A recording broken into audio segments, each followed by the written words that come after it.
What's up everybody? My name's Kincaid and today I am sending cylinders off to Millennium Technologies for replating. I'm gonna save on shipping by sending the Snowmobile cylinders and the YZ cylinder together. If you're following one project but not the other, I'm gonna be doing a pretty sweet YZ 300 build this winter. I bought this bad girl right here for $650. It is a 2007 SkiDoo Summit 800. I bought it non-running and I've never worked on snowmobiles before, but I'm real familiar with dirt bikes, so I decided to take on the challenge. So before shipping, I need to remove the rave valves from the snowmobile cylinder.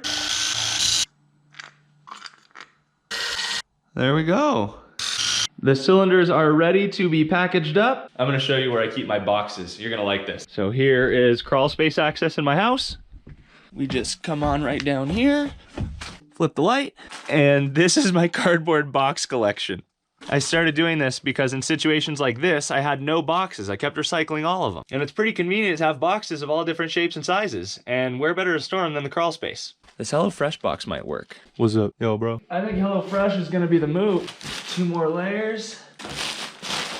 That should do.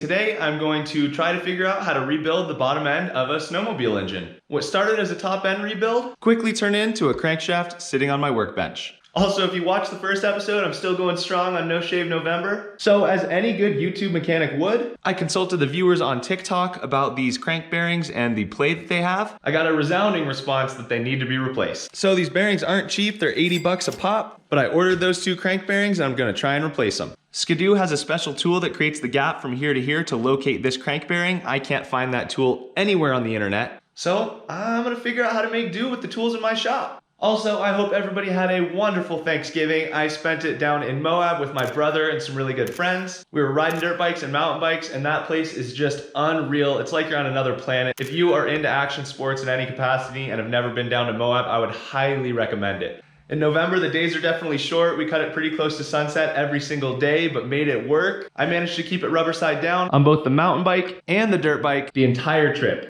One of the rides we were riding back and I watched someone base jump off a cliff directly over me, and that is just one of the coolest things, to be ripping your dirt bike back from a long ride and then see someone fly in their canopy over you. Such a cool place. You gotta check out Moab. Anyway, jumping into it, I'm gonna need to remove both of these bearings, but first I need to measure this gap so that I know where the new bearing needs to go. So I'm doing this real scientifically. I've got my set of feeler gauges right here, and as it turns out, my thickest 5 feeler gauges pretty much shoot that gap exactly. So upon reinstallation, I'm going to use these as my measurement tool. Good enough for government work. Now, if this doesn't work, I might be SOL. SkiDoo also has a separate tool recommended for pulling the crank bearings, but this is actually designed for removing dirt bike crank bearings, and as long as it's big enough, it should work. Looking at the diameter of this and the diameter of a new crank bearing, it's gonna be very close, but we might be able to make it work. I really hope so, because right now I don't have a plan B. That should make this a little bit easier. I'm optimistic at the moment. I've learned that in the garage, optimism can quickly subside. I realize I should probably try and pop this one first. I don't think I'm gonna have an issue getting this first one off. If it's too tight, I can do what I always do. Bust out the torch.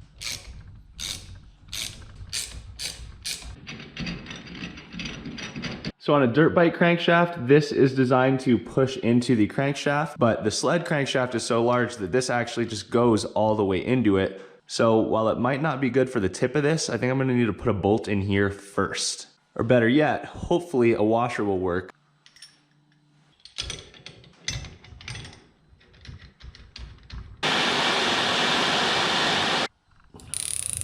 Just realized the spacer washer between the 2 bearings is on the wrong side of this tool. I hope I didn't go too far. If so, I'm gonna need to replace that. If that bent at all, that's gonna be an issue.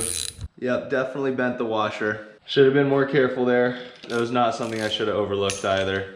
Take 2. Since I know I already ruined the washer, I might just Dremel it out, and that'll give me an extra, I don't know, 1/8 of an inch for this to move in, which really should have a significant impact. Not ideal, and I'm gonna be waiting for more parts in the mail now, but that's why this is a learning experience. Just so it's clear, with the size of the gap, the bearing was only sitting about right here. Ideally, the bearing should be sitting like here, so that it has plenty of leverage to get pulled out. As I was tightening this, since the bearing was only sitting here, the 2 sides of this puller began collapsing up instead of pulling the bearing up. And since I already damaged this by accident, I'm just gonna snip it apart and pull it off, which will give me a much larger gap to remove the bearing. Wonder if I can cut it with these. Oh, ooh, super close actually. Might be easiest to just cut 2 gaps.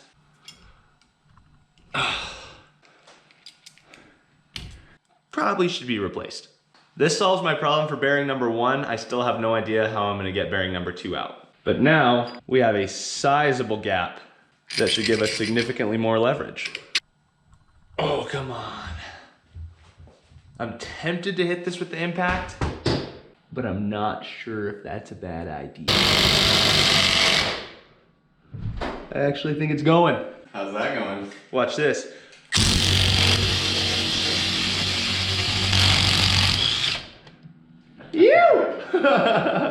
So that one worked.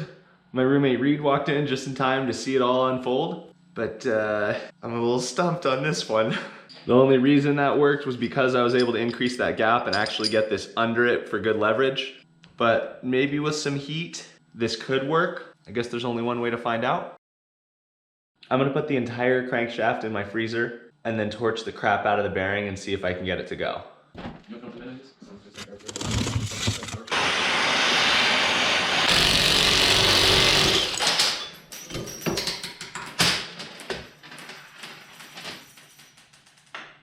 Well, now I think I might actually be able to get the inner race. I really hope installation goes a little smoother than this. Oh, this is gonna be rough. It's gonna go though. Come on, baby.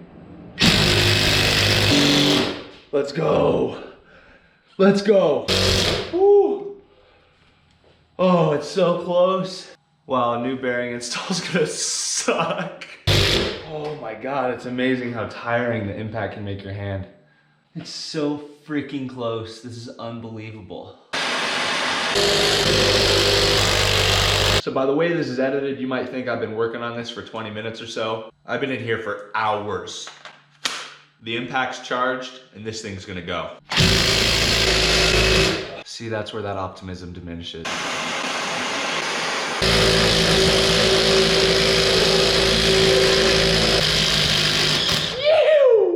Let's go. I am victorious. Oh my God, that was ridiculous. I might just reinstall it like this. 4 bearings is good enough, right?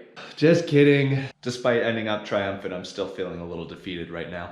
That was a rough couple hours. I feel straight up insulted by this service manual right now. Normally it takes approximately 10 minutes to heat up a bearing, so in the event of replacing bearing, it's recommended to start the bearing heating process prior to removal operation. They thought I should be able to remove both those bearings in 10 minutes. It's okay. Okay, I need to clean up this surface. I'm going to use my Prime MX cleaning wheels on the Dremel for that. And I can't install both bearings today because I need to order that replacement washer, but I can hopefully install this one. Now, SkiDoo has a special bearing heating plate. I don't have one of those. I have a stove though. Okay, I need to clean up this surface. I'm going to use my Prime MX cleaning wheels on the Dremel for that.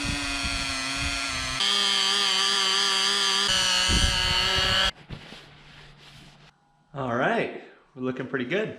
The manual says to use an anti-seize lubricant where the bearings are gonna sit. I think they might have forgot that from the factory. Okay, the bearing's toasty and I don't believe I overheated it. Let's see how this goes.